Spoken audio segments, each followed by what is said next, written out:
welcome to today's video. I'm sorry there was no video over the weekend. I actually had a problem with my headset and could not do a voiceover, so I had to get a new headset.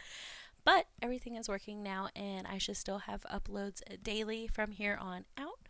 So today I am preparing Snow White for a challenge I'm coming up with called The Sims 4 Storybook Extreme Legacy Challenge. I am writing my own challenge. It is not going to be like the Disney Princess Challenge. It is not going to be like any of the other ones, other than the fact that you're going to have goals.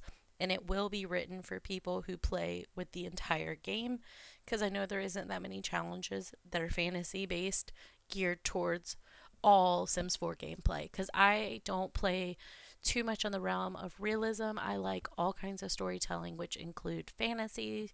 So this is going to be more of a fantasy legacy that will make you still stretch your dollar for everything you have in The Sims. You can still incorporate it into that fantasy gameplay without only using vampires and only using the spellcasters and aliens and things like that. So that's why I came up with the storybook title. And not everything gets a happy ending. It is a journey. So I'm really excited. I am currently writing the rules for Generation 5. So I'm about halfway done. And when I finish all the rules, I will start sharing the gameplay with you guys, because I have started making characters, started doing builds. I have not done the first generation yet, but they are already made. As you can see, here's Snow White. Although she will have parents, and you will actually have them in the game for a little bit, anyways, before that evil queen takes over. But oh, big yawn. Sorry. I'm really excited to get talking again. It's been a minute. It's been like 4 days and I haven't been able to edit any videos. But yeah, I just wanted to share that with you guys, and I hope you enjoy today's video. I really like doing CAS videos. I'm sorry I only ever do one sim. It's just kind of more my style. That way I can talk a little bit more about the character. Although, you know, Snow White, my Snow White is going to be based on many variations of the telling of her story. So she's not going to be like Disney's or exactly like the Brothers Grimm. She's going to be somewhere in the middle. So hopefully we can get her ready to lead her kingdom and inevitably give birth to spoiler Generation 2, who is going to be Rapunzel. So Generation 2 is going to be Rapunzel, which obviously means Snow White does not get a happy ending, because Rapunzel is taken away as a toddler by Mother Gothel. So, spoiler alert: the challenge has a little bit of sadness to it, but I think that's what's going to make it very challenging to play. That's why it's going to be an extreme legacy challenge, because there will be obstacles to overcome and to achieve. And making deals with Rumpelstiltskin, becoming a spellcaster, breaking curses. I got a lot up my sleeve, and I'm really excited to share with you guys. So here is Snow White. In the Brothers Grimm, they describe her mother going into labor, say, like kind of imagining her child essentially, and say, looking out the window, and she pricks her. Oh no, she's like in a garden, right? And it's snowing, and she imagines her daughter having fair skin, white as snow, which, okay, I mean, I don't know if you've ever been in snow, especially at night, but it's so vividly bright, it's painful. So that's not something I personally would wish for, but it is what it is. And then her mother pricks herself on a thorn of a rose, and then lips as red as blood is kind of what she says. So essentially, that is what comes to be with Snow White's beauty, being the fairest of them all.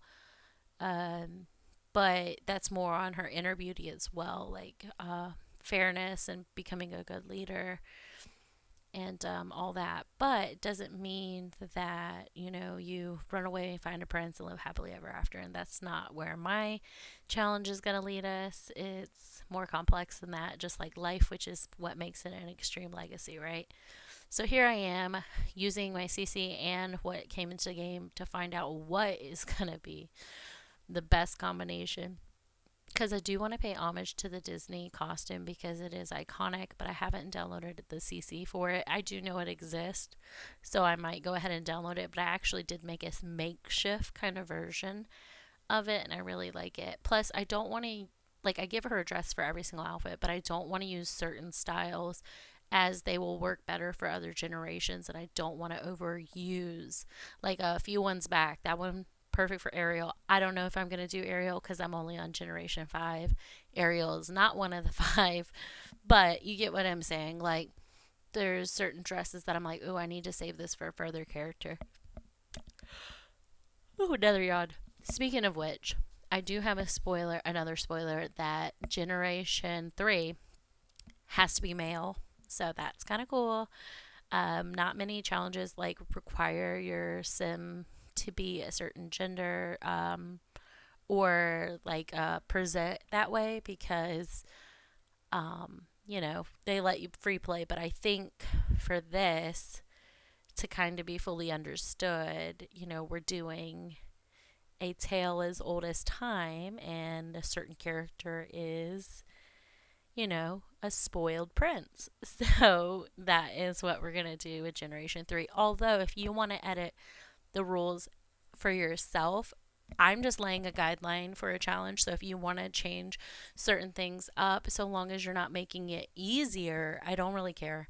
I still feel like you're completing the challenge in my book. So I really hope this challenge takes off. I'm putting a lot of work into typing it up, as well as I now have a Tumblr. I am rambling, but I'm trying to ramble the whole video because when I talk, they export faster than when I add music, I noticed. So actually, I'm trying to talk for 10 minutes and 2 seconds. Sorry, guys. You can mute me if you want and just play her on fast forward and enjoy her speed cast. But back to what I was saying. I have a Tumblr. I've actually had it since I started this channel last year. I just was inactive, but now I have reactivated my attention to it, and I will post the rules over there. I am so sorry. It's only 9 o'clock at night, and I am yawning because I'm just not used to talking anymore. Like, it took like a week or two to build up my talking on YouTube, and now I'm like back to square one. My mouth is like, what are you doing? I'm so tired. Because I usually play Sims to relax. I don't know if you can tell in my other videos how I talk really calm, even when I'm excited, even when I'm like, what is happening in the game? Sims is like my happy place. It makes me very calm, so I can't really fake enthusiasm. Also, more news. This weekend I will have my camera set up, so starting next week's videos, you should be able to see me unless I have too many pre-recorded videos. But from recording status, next weekend I will be recording videos with me in it. So hopefully that, helps with connection and views and, growing the audience so I can continue to make videos daily. But anyways, I'm really excited. I'm also trying to I'm going through my CC folders right now. I kind of pick one day a week and sit down and spend like an hour organizing it, which they are organized, but I'm actually sorting through my folders instead of having items like I have CAS items, CAS clothes, hair, all in one folder. I'm organizing by creator.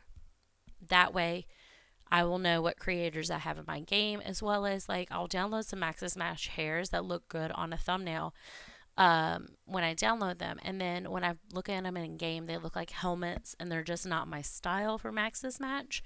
So that way I know which ones to delete because who they're by. Thankfully, people are starting to put their names on their thumbnails as well as in their item descriptions.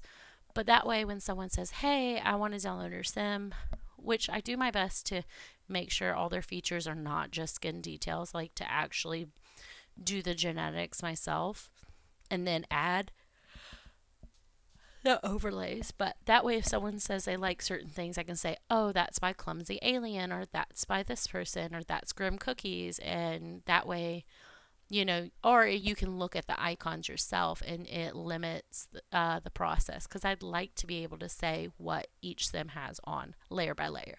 Have a good day, guys.